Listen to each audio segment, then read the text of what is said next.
Hej! I denne video der vil jeg anmelde en børnebogsserie. En serie af Kenneth Bøgh Andersen, der hedder Den Store Djævlekrig. Serien består af 4 lydbøger. Den første, det er Djævelens Lærling. Nummer 2, det er Dødens Terning. Nummer 3, det er Den Forkerte Død.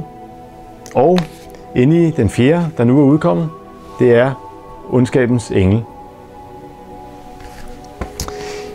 Serien handler om drengen Philip, som ved et uheld kommer i helvede. Han bliver skubbet ud foran en bil og havner i helvede ved et uheld, hvor han skal være djævelens lærling.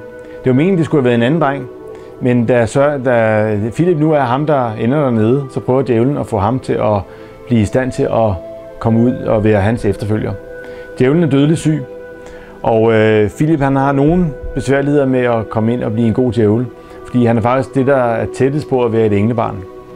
På en skala fra 1 til 100, der er han 1, og det betyder, at han er stort set, han er faktisk så meget et englebarn, som man kan blive. Han gør aldrig noget galt, og han har en samvittighed, og han er så god. Han møder den unge djævlepige, der hedder Satina, og sammen der bliver de to draget ind i en masse eventyr. I hver af de 4 bøger, i hver af de 4 lydbøger, der er det nogle nye eventyr.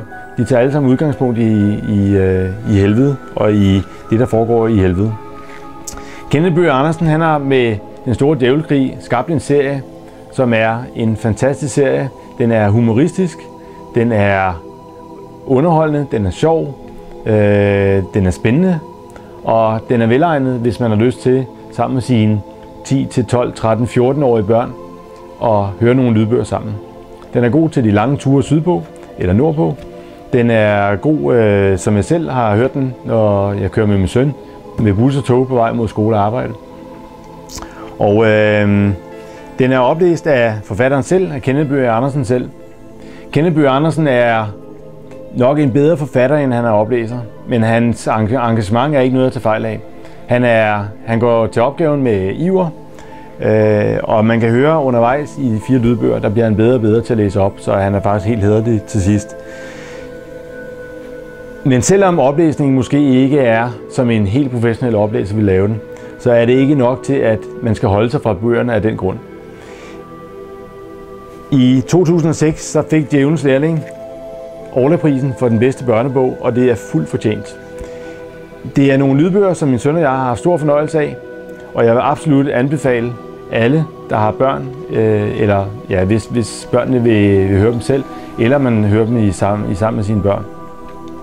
På en skala fra 1 til 5, der vil jeg give bøgerne 5 for deres litterære kvaliteter, og oplæsningen varierer mellem 2-3 stykker op til en solid 3'er efterhånden, som Kenneth Bøgh Andersen han får talt sig varm og bliver bedre og bedre til at læse op. De 4 lydbøger i serien er udkommet fra Gyldendal Lyd, og de kan alle sammen downloades på ennybog.dk. God fornøjelse.